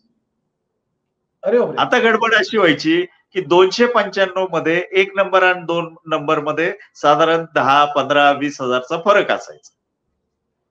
आता असा फरक असल्यावर ह्यांनी काय केलं ह्यांनी मग म्हणायचे की अरे ह्याच्यामध्ये तर काय समजा 1001 मतं असतात 800 मतदान झाली तर 8×45 4000 आहे पण डिफरन्स भरपूर आहे मग ही मोजायची गरज नाही. काय लॉजिक आहे? अरे बापरे, हा मुद्दा जरा परत व्यवस्थित सांगा लोकांना की कशा पद्धतीनं इलेक्शन कमिशन याच्यामध्ये गडबड करते. चीटिंग आहे ही. बघा 300 बूथ असतात. एका आमदारकीला 300 बूथ आहेत आणि 300 म्हणजे 350 असतील 250 जे काय असतील ते आपण 300 पकडू सध्या. काही ठिकाणी 500 पण आहेत पण आपण एक 300 पकडू. सुप्रीम कोर्टाने सांगितलंय की 5 मशीन म्हणजे 5 मशीन मधले डेटा मॅच करून बघायचे. व्हीव्हीपॅट मधल्या चिठ्ठ्या आणि इकडचं कंट्रोल युनिट मधलं मशीन मधला डेटा हा मॅच झाला पाहिजे. जर तो मॅच झाला तर याचा अर्थ बाकीचे सगळे मशीन बरोबर आहेत. हे सॅम्पल म्हणून 5 मशीन हे करायचे मोजायचे. सॅम्पल हे कुठल्याही याच्यातले सॅम्पल हे आधी मोजले जातात. जर त्या 5 ह्याच्यातला डेटा मॅच झाला तर ह्याचा अर्थ पुढचे 295 सगळे करेक्ट आहेत आणि मग ती सगळी पुढची मोजायला घ्यायची. ओके. जर त्या 5 मधला डेटा खराब मिसमॅच झाला तर याचा अर्थ पुढच्या सगळ्यात मिसमॅच आहे. मशीन मध्ये काहीतरी गडबड आहे. परत तिथं इलेक्शन झाली पाहिजे. हो बरोबर आहे. बरोबर. आता इलेक्शन कमिशनने तिथं एक मस्त घोटाळा केला की आधी 295 मोजली आणि सॅम्पल शेवटी मोजली. अरे बापरे. म्हणजे इलेक्शन कमिशन करतं की आधी भात हे करतो मोजतो शिजलाय की नाही तो बाहेर काढून ठेवला जातो आणि खाली राहिलेला मग दाणे बघायचे. आता मग त्याच्यामध्ये पण काय आहे की आता सगळे 295 मोजले गेले तर तिथं रिझल्ट तयार झालेला असतो. म्हणजे रिझल्ट ऑलमोस्ट डिक्लेअर करायचा बाकी असतो. काहीतरी एक 5-10 हजारचा 15 हजारचा 20 हजारचा फरक असतो 1 नंबर आणि 2 नंबर मध्ये. मग त्यावेळेस ते म्हणतात की आता ह्याच्यात फक्त 4000च मतदान आहेत. कारण 800 हजारचा एक बूथ असतो तर साधारणपणे समजा 80% मतदान झालं 800 मतदान त्याच्यात असेल तर 800 गुणिले म्हणजे 800 गुणिले 5 8×45 4000 मतदान आहे त्याच्यामध्ये. पण इथं मार्जिन 10,000 1 नंबर आणि 2 नंबर मग कशाला मोजायचे? अरे बापरे, मोजतच नाही. मोजतच नाही. मग त्याच्यात जे काय आहे ते मशीनवर बरं गंमत अशी हे विरोधकही निघून गेले. तो तोंड पाडतो, अरे हारलेला म्हणतो चला जाऊ दे काय असेल ते असेल. बरं 5 मशीन मध्ये काय काय लागणार आहे, दिवा काय लागणार आहे, हे फ्रस्ट्रेट झालेले असतात. किंवा आश्चर्य आहे की सॅम्पल हे आधी घेतले पाहिजेत, हे विरोधकांना, माझा आक्षेप विरोधकांवर जास्त आहे. बरोबर आहे, बरोबर आहे. म्हणजे उमेदवारांचं आणि राजकीय पक्षांचं सुद्धा मोठ्या प्रमाणात अज्ञान आहे या बाबतीत, आणि त्यांना या संदर्भातली माहिती नाही आहे की नाही. अज्ञान असल्यामुळे की सॅम्पल पहिले मोजा, सॅम्पल मध्ये गडबड झाली तर निवडणूक रद्द करा, असा त्याचा अर्थ आहे ना. याचा अर्थ पुढच्या पदी नाही, सॅम्पल मध्ये गडबड असेल, मिसमॅच असेल तर याचा अर्थ पुढच्याही 295 मध्ये असू शकेल ना. हो, सॅम्पल का घेतो आपण? बरोबर आहे. नमुना कशासाठी असतो? बरोबर आहे, बरोबर बरोबर. नमुना हा त्यासाठी असतो ना. बरोबर आहे, बरोबर आहे. अत्यंत महत्वाचा मुद्दा पाटील सरांनी मांडला या बाबतीतला, की ज्या पद्धतीनं सॅम्पल काढला तर सॅम्पल मोजायचं सोडून निवडणूक आयोग बाकी सगळ्या मशिनी मोजतं आणि नंतर मग सॅम्पल मोजतं. हे खरं म्हणजे वराती माजून घोडं किंवा मुद्दा म्हणून फ्रॉड करण्यासाठी केला गेलेला हा जो एक प्रयत्न आहे किंवा ही चालबाजी ज्याला म्हणता येईल असं आपल्याला म्हणता येऊ शकतं. दुसरा एक आता याच्यातनं प्रश्न असा निर्माण होतोय, तुम्ही व्हीव्हीपॅटच्या संदर्भातलं सांगितलं की व्हीव्हीपॅट मध्ये सुद्धा गडबड होऊ शकते, कंट्रोल युनिट मध्ये गडबड होऊ शकते. मग आता जी काही राजकीय पक्ष आहेत वेगवेगळी, हा एक सेकंद, मी व्हीव्हीपॅट मधले अजून एक मोठी गडबड सांगतो, मग आपण त्याचं जरा हे करू. हा, तुम्हाला थांबवतो एक मिनिट. व्हीव्हीपॅट मशीन जी आहे ना, व्हीव्हीपॅट 2019च्या निवडणुकीत काय झालं होतं, माझ्याकडे ते सगळे म्हणजे पेपर कटिंग आहेत माझ्याकडे, म्हणजे ते घडलेल्या घटना खऱ्या चांगल्या ह्याच्यातल्या आहेत. 2019च्या आता अजून एक इलेक्शन कमिशनने अजून एक ह्याच्यात घोटाळा केला. 2019च्या निवडणुकीमध्ये ज्या व्हीव्हीपॅटवर आता माणूस, आपण सगळीकडे वापरले गेले व्हीव्हीपॅट, आता मतदार जाईल तिथे आणि 1 नंबरचं बटन दाबेल, 1 नंबरचं समजा भाजपच्या पुढचं बटन दाबलं त्याने, तर भाजपची ती चिठ्ठी येईल, 7 सेकंद दिसेल, ती खाली पडेल आणि मतदार जाईल. ही झाली प्रोसेस, पद्धत, सिस्टीम. आता जर एखादा माणूस तिकडे गेला, त्यांनी भाजपचं बटन दाबलं आणि तिथे काँग्रेसची चिठ्ठी दिसली, तर त्यांनी काय करायचं, तर त्यांनी जाऊन त्या ऑफिसरला तक्रार करायची. कॉमन सेन्सची हीच गोष्ट आहे ना, तो जाऊन तक्रार करेल, सांगेल असं असं झालंय. त्यांनी तक्रार केल्यावर तसं झालंय हे सिद्ध करायची त्या मतदाराची जबाबदारी. अरे बापरे, तो कसं काय करू शकतो? त्याच्या हातात काहीच नाही. आज राजकीय पक्षांचं कुणी त्या गडबड बाहेर काढू नये म्हणून तोनी सिद्ध करायची. आता तो कसा काय सिद्ध करू शकेल? मशीन तुमची, सगळं तुमचं, तो कसा काय सिद्ध करू शकेल? तर इलेक्शन कमिशननी त्याच्यावर जबाबदारी टाकली की मतदारांनी सिद्ध करायचं. आता दुसरी गोष्ट आहे, परत समजा त्यांनी मतदान थांबवलं आणि दुसऱ्या वेळेस तसं नाही झालं तर मतदाराला वेळ वाया घालवला म्हणून 6 महिन्याची शिक्षा, त्याच्यावर गुन्हा दाखल होईल. अरे बापरे, अरे आता सांगा, मतदारांनी जाऊच नाही, त्याला दिसलं तरी, कारण तो सिद्ध करू शकत नाही, तक्रार करण्याच्या भानगडीतच पडू नये. बरोबर आहे. त्यासाठी अशीच प्रावधान करून ठेवली की त्याच्यावर गुन्हा आणि 6 महिन्याची लगेच शिक्षा. पुण्यात 19ला झालेली घटना आहे, मी तुम्हाला पेपर कटिंग सगळे पाठवेन, मी जे बोलतो ते सगळे मी विथ प्रूफ तुम्हाला पाठवेन. आता सांगा, इलेक्शन किती मोठा झोल आहे? मोठा झोल आहे. बरोबर आहे, बरोबर आहे. हा, बरोबर आहे. मतदारांनी काही करूच नाही असं आहे.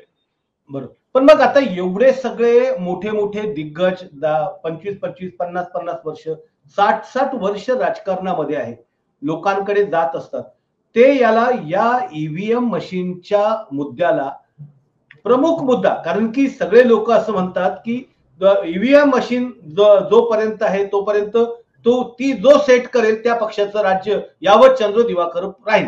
म्हणजे त्याला कोणी सत्तेवर हटूच शकत नाही, कारण की त्याच्याकडे जर सेटिंगची त्याला जर प्रोग्रामिंगची परवानगी असेल तर तुम्ही कुठल्याही प्रकारे करा आणि मग तो प्रत्येक वेळी तोच निवडून येईल जोपर्यंत सूर्यचंद्र या पृथ्वी तलावर आहे तोपर्यंत.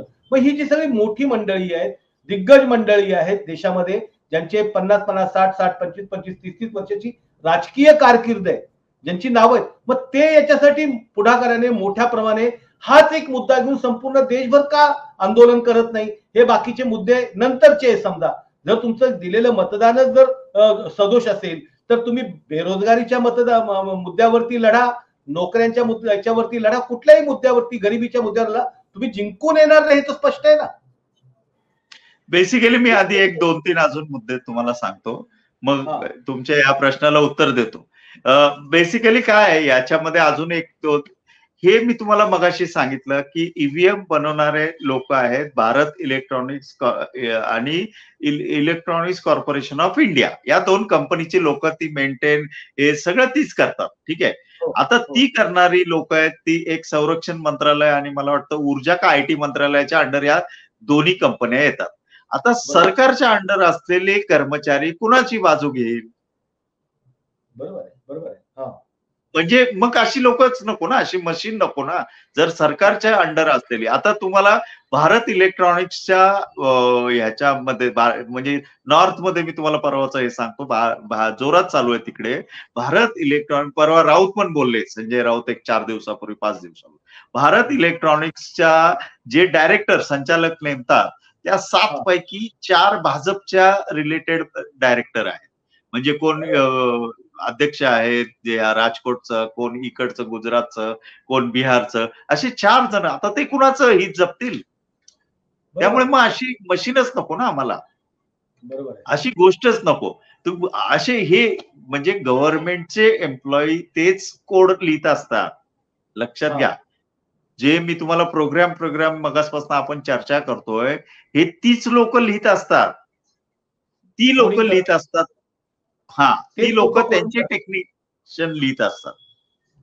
मग त्यांचे टेक्निशियन लिहित असतात. जर त्यांचे काही टीम असते, म्हणजे 100, 200, 500 जे काय असतील सॉफ्टवेअर इंजिनियर, त्या एवढ्या मशीनवर टाकण्यासाठी कोड असतो, तो लिखाण हे असतो, सॉफ्टवेअर असतं, ते कोड हे करून लिहायचं असतं. मग ती लोक लिहिणारी असतात. तर मग ती लोक कुणाच्या हाताखाली काम, कुणाच्यासाठी काम करतील? बरोबर आहे, बरोबर. मग नको. मग म्हणूनच माझा मुद्दा तोच आहे, जर कुठलंही म्हणजे हे भाजप सोडून द्या, आता भाजप काय 4 दिवसांनी ते पण जातील, काँग्रेस येईल किंवा दुसरं कोणी येईल, मग त्यांच्या अंडर असलेले ते पण असंच करतील ना. आम्हाला म्हणून मशीन नको, आम्हाला कागद पाहिजे. कागदावर असं काही करता येत नाही. बरोबर, बरोबर. कागदावर प्रोग्राम काय नसतो. मग आम्हाला अशी लोक, अशी मशिनरीज नको इलेक्ट्रॉनिक्स. त्याच्यामुळे तो एक मुद्दा खूप महत्वाचा आहे की गव्हर्नमेंटची लोक असलेली यंत्रणा आम्ही का वापरावी? ती गव्हर्नमेंटच्याच बाजूने बोलतील ना, जे सध्या गव्हर्नमेंट असेल ते, किंवा त्यांना पैसे दिले ना, आम्हीच दिलं, काही दिलं तरी ते करतील. बरोबर आहे, बरोबर. काही केलं तरी. तर अशी यंत्रणाच नकोय आम्हाला. वेरॅज आपण मतपत्रिका जे आपल्याकडे येतात, आपल्याला मत मिळतात, मत देताना त्याच्यावर काही शिक्के मारून आलेले नसतात. हो ना, बरोबर आहे, बरोबर आहे. ते ब्लँक असतात. इथं काही असू शकेल, मी परत शकेल म्हणतो, मग अशी गोष्टच नको आहे मला. बरोबर, असं मतदारांचं हे. मी तुम्हाला अजून काही हे सांगतो की जसे काही मतपत्रिकेवर, आता बघा ह्यांचा इलेक्शन कमिशनचा दुतोंडीपणा बघा. आपण म्हणजे आत्ताही 2 ह्याच्यावर मतदान होतं. सरकारी यंत्रणेसाठी मतपत्रिकेवर मतदान होतं आणि इकडे आपल्याला ईव्हीएम वर मतदान होतं, सर्वसामान्य माणसाला. बरोबर. जे इलेक्शन ड्युटीला असतील त्यांना, किंवा जे आपल्या घरापासून बाहेर आहेत सरकारी कर्मचारी, म्हणजे माझं मतदान इथे आहे, मी पोलीस मध्ये आणि मी ड्युटी माझी मुंबईला आहे, तर त्याला असे जे सरकारी हे असतील तर त्या लोकांचं मतदान मतपत्रिकेवरच होतं, त्याला पोस्टल बॅलेट आपण म्हणतो. बरोबर. मग आता इलेक्शन कमिशनला त्यांच्या तिथं भरोसा नाही का? तिथं करा की ऑनलाईन वोटिंग त्यांच्यासाठी. त्यांच्यासाठी ऑनलाईन वोटिंग नाहीये. मग का तुम्हाला यंत्रणेवर भरोसा नाही याचा अर्थ? दुसरी अजून एक गोष्ट मी तुम्हाला सांगतो की ज्या विधानसभा हे महाराष्ट्रात आता महाराष्ट्र काही सगळीकडेच होता, शिक्षक मतदारसंघ, त्याच्यानंतर ग्रॅज्युएट मतदारसंघ यांच्या निवडणुका ह्या कागदावरच होतात. हो बरोबर. मतदारांसाठी सुद्धा. तुम्ही वोटिंग केलंय कधी ग्रॅज्युएट कॉन्स्टिट्युएन्सी किंवा शिक्षक? हो ना, प्रत्येक वेळी आपण करतो ना. हा, मग तिथं कागदावरच आहे. मग तिथं का तुम्हाला भरोसा नाही? तुम्हाला दुसरं सांगतो, विधानसभा आणि आता राज्यसभा येईल, 6 राज्यसभेची मला वाटतं 27 तारखेला निवडणूक आहे. 6 लोकची टर्म संपतीये, नारायण राणे, वंदना चव्हाण वगैरे या सगळ्यांची. तिथं सुद्धा वोटिंग कागदावर आहे. मग तिथं तुम्हाला भरोसा नाहीये, पण मतदारांचं वोटिंगसाठी तुम्ही का फोर्स करताय? तिथं सुद्धा तुम्हाला भरोसा नाहीच नाही याच्यावर. आता मी तुम्हाला तुमचं अजून एक हे सांगतो. तुम्ही जे राजकीय पक्ष मगाशी म्हणत होता की राजकीय पक्ष आणि ह्यांना काय बेसिक झालं काय, ज्या वेळेस ईव्हीएमचा पहिला मुद्दा उचलला भाजपने, सिद्ध करता येत नाही ह्या लोकांना की ते तसंच होतंय. हा एक भाग झाला. दुसरा भाग काय झाला की राजकीय पक्षांनी, मग मी तुम्हाला मगाशी पुढचा मुद्दा सांगितला ना, तुम्हाला कुठं सिद्ध करता येते? इलेक्शन कमिशन किंवा टेक्निकली लोकांना की याच्यात काही नाहीये म्हणून मतदाराला नाही येत, मग अशी सिस्टीम नकोय म्हणून. दुसरी गोष्ट काय झाली आतापर्यंत की भाजपने पहिल्यांदा हे केलं आणि सगळं ऑब्जेक्शन घेतलं. आपल्याला कल्पना असेल, लालकृष्ण अडवाणी, किरीट सोमय्या वगैरे बरेच लोक, मला वाटतं 2004 त्याच्या आधी सुब्रमण्यम स्वामी, डॉक्टर सुब्रमण्यम स्वामी वगैरे बरेच लोकांनी याच्यावर ऑब्जेक्शन घेतली. आणि आता हे ऑब्जेक्शन घेत आहेत विरोधक इतर पार्टीचे. आता यांना पण नीट कळत नाही का, त्यांनी जशी ऑब्जेक्शन घेतली तशी यांना कळत नाही. यांचं एक दुर्दैव असं आहे की इलेक्शन कमिशन आणि सुप्रीम कोर्ट हे स्वायत्त आहे. हो बरोबर. इलेक्शन कमिशन स्वायत्त आहे, मग त्यांना आपण काय करायचं हे तिथं अडून बसलेत सगळे. म्हणजे आता तिथंच यांचा प्रॉब्लेम आहे की त्यांना कसं फाईट करायचं यांच्याकडे नाही. दुसरी गोष्ट, सुप्रीम कोर्टामध्ये मी तुम्हाला अतिशय नम्रपणे सांगू शकतो की सुप्रीम कोर्टामध्ये तुम्ही तात्विक पद्धतीने निर्णयावर किंवा चालू घटनेवर जर तुम्ही योग्य पद्धतीने आणि टेक्निकली जर तुम्ही त्याच्यावर त्यांच्या ह्याच्यावर सुद्धा टीका करू शकता. बरोबर आहे. हो, फक्त तुम्ही वैयक्तिक किंवा अश्लील किंवा इतर काही करू शकत नाही. कोर्टाचा अवमान होत नाही. काही माझ्याकडे डॉक्युमेंट आहे की कोर्टाचा अवमान तुम्ही जर म्हणजे कोर्ट बायस आहे किंवा अशा पद्धतीने तुम्ही हे करत असाल तर होईल, पण अदरवाईज कोर्टाच्या निर्णयावर तुम्हाला तर्क पद्धतीने टीका करता येऊ शकते. काही वेळा कोर्टाने त्याची दखल पण घेतलेली आहे. बरोबर. मग हे विरोधक थांबूनच आहेत ना. विरोधकांना ती गोष्टच कळत नाही. तुम्ही कोर्टाच्या निर्णयावर एकही माणूस बोलत नाही. बघा तुम्ही, शिवसेनेची परवाची एवढी मोठी घटना झाली, केस झाली, एकही माणूस बोलत नाही कोर्टावर. कोर्टाचाच खरा पहिला निर्णय चुकीचा होता, जो 14 दिवसांची मुदत दिली नरहरी झिरवाळ्यांच्या केसमध्ये. एकही जण बोलत नाही. तिथूनच सगळी गडबडीची सुरुवात झाली. आणि त्याच्यावर मी म्हणतोय नाही, त्याच्यावर रमणना बोलले होते की आमच्यामुळे फायदा झाला तुम्हाला. सो अशा काही गोष्टी आहेत, अशा काही किस्से आहेत. तर हे लोक खूप घाबरून तिथं बसलेली आहेत. तिसरी महत्वाची गोष्ट, यांना वाटतं की ते स्वायत्त आहे आणि त्याच्यामुळे ते काही करू शकतात. असं नाहीये. त्याच्यावर आपण बऱ्याच काही म्हणजे जे चुकीचं आहे ते आपण मांडू शकतो, काहीच हरकत नाही. दुसरी गोष्ट मी तुम्हाला सांगतो की हा विरोधकांना एकतर टेक्निकली जेवढे आपण आता बोलतोय, असं टेक्निकली कधी यांनी बघितलेलं नाहीये. ते आपनी बघितलं, त्यांनी मशीन दाखवलं, तयार केलं, मग इलेक्शन कमिशन म्हटलंय आमचं मशीन नाही, हे तुमचं आहे, खोटं आहे ते सगळं. पण आपने डिमांड नाही केली की तुमची कोर्टाला की मला हे मशीन द्या, आणि तो भारत इलेक्ट्रॉनिक्स आणि याच्या समोर आमचा एक टेक्निशियन असेल, त्यांचा एक असेल, होऊ शकतं की नाही सांगा. बरोबर आहे. कोर्टाला यांनी आजपर्यंत विरोधकांना लक्षातच नाहीये की कोर्टामध्ये मशीन बनवणारी जी लोक आहेत, तांत्रिक इंजिनियर आहेत, त्यांच्या समोर आपण आपला इंजिनियर घेऊन बसलं पाहिजे आणि ते मशीन घेऊन बसलं पाहिजे. इलेक्शन कमिशनची भांडून काय उपयोग? त्याचं कोण इलेक्शन कमिशन? भांडायचंय, वाद करायचे, सिद्ध करायचंय, तर तो तांत्रिक माणूस पाहिजे ना. आणि तांत्रिक माणूस भारत इलेक्ट्रॉनिक्स आहे, त्यांचं मशीन आहे, तिथं बसलं पाहिजे आपल्याला. हे विरोधकांनी आजपर्यंत एकानेही केलं नाही. त्यांना वाटायचं की नाही नाही, हे काय नाही, हे प्रचारातच गडबड आहे.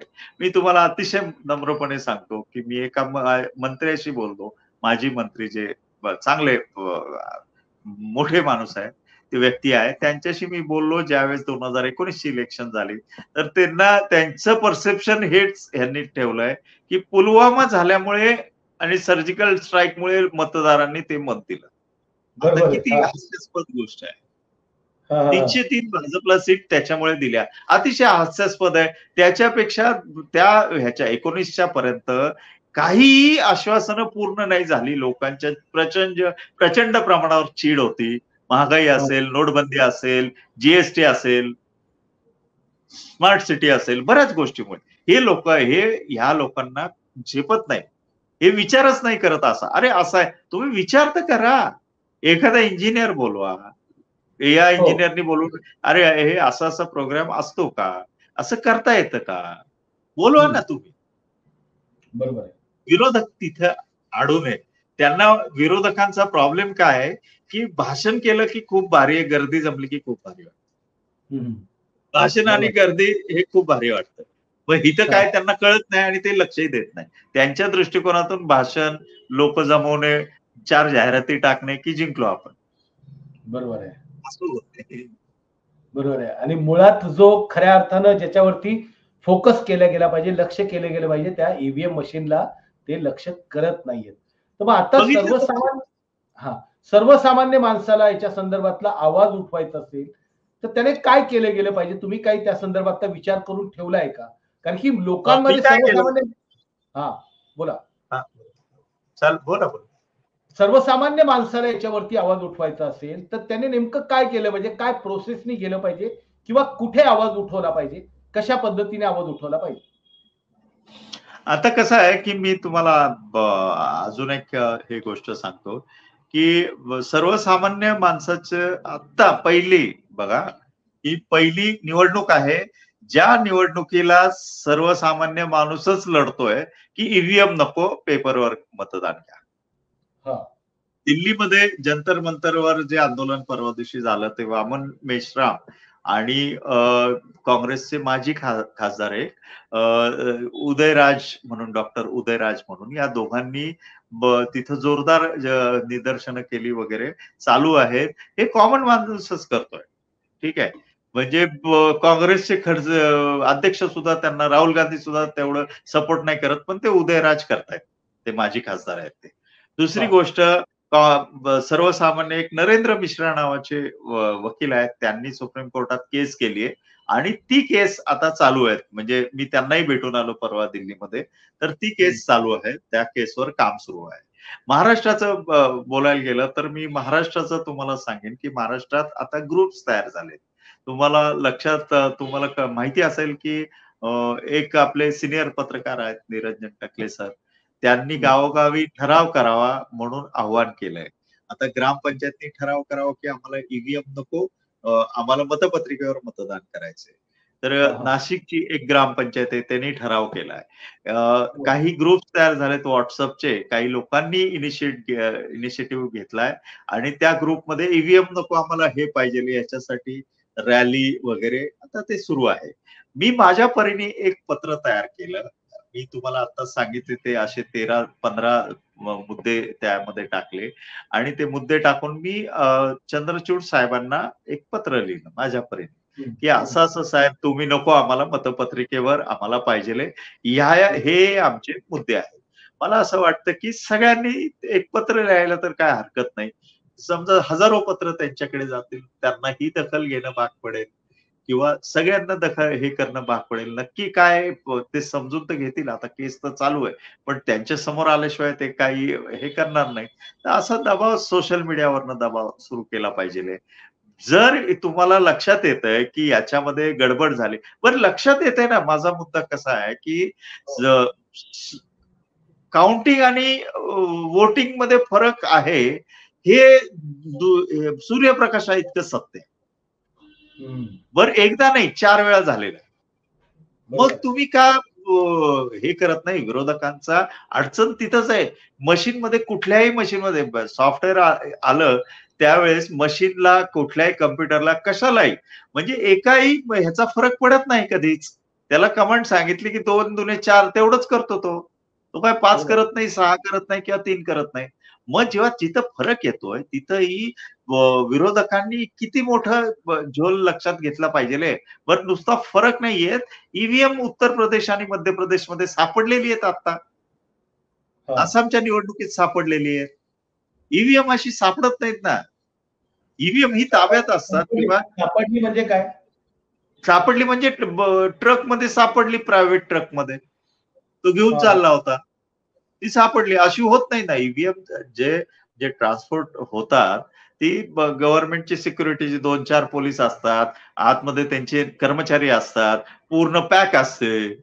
अशी तुम्हाला रस्त्यावर कधीच ईव्हीएम दिसणार नाही. बघा तुम्ही. बरोबर आहे. पूर्ण सिक्युरिटी ती ईव्हीएम जाते हो, इकडनं तिकडनं जाते. हे सापडलेले व्हिडिओ आहेत की लोकांनी धरलेत आता उत्तर प्रदेशमध्ये, बऱ्याच ठिकाणी सापडलेत. आसाममध्ये गाडी सापडलेत. एका हॉटेलमध्ये रूम मध्ये मला अजून तुम्हाला सांगतो, मला आठवत नाही आमदार कोण आहे, आत्ताचं नाव त्यांचं आठवत नाही. भाजपच्या एका आमदारांनी 6 महिने का 8 महिन्यापूर्वी बोललेच होते की आम्ही ईव्हीएमनी सगळं करू. किंवा साऊथ मधल्या एका खासदाराचा व्हिडिओ व्हायरल आहे की तुम्ही काही पण करा, आम्ही व्हिडिओ ईव्हीएमने आम्ही जिंकूच. हे इतके पुरावे असताना हे का नाही करत विरोधक? हा एक विरोधकांनी केलंच पाहिजे. आता सर्वात महत्वाची आत्ताची घटना आहे की पूर्वी जेव्हा हे व्हायचं म्हणजे इलेक्शन काउंटिंग झाल्यावर जेव्हा हरलेला व्यक्ती आहे तो म्हणायचा ईव्हीएम मध्ये गडबड आहे. आज आता 2 गोष्टी झाल्या. एक तर सामान्य लोक म्हणतात की ईव्हीएम मध्ये गडबडी आहे, आम्हाला ईव्हीएम नको, मतपत्रिकेवर मतदान द्या. आणि दुसरी गोष्ट इलेक्शनच्या आधी झालंय. हा खूप मोठा मुद्दा आहे. इलेक्शनच्या आधी लोक म्हणतात आम्हाला नको आहे. बरोबर आहे, बरोबर आहे. मग इलेक्शनच्या आधी काय म्हणतात, बरं मतपत्रिकेवर तुमची एवढं काम केलं ते तेव्हाही निवडून यालच की. बरोबर आहे, बरोबर आहे. हा तुम्ही एवढं काम केलं, कुणी म्हणजे ते असतील किंवा काँग्रेस असेल, ज्यांनी काम केलं. सांगितला जातो तो वेळ झटपट होतो, वेळेचा मुद्दा एक पुढे. आता मी त्याच्यात तुम्हाला 2-3 मुद्दे सांगतो की अजिबात तसं काय होत नाही.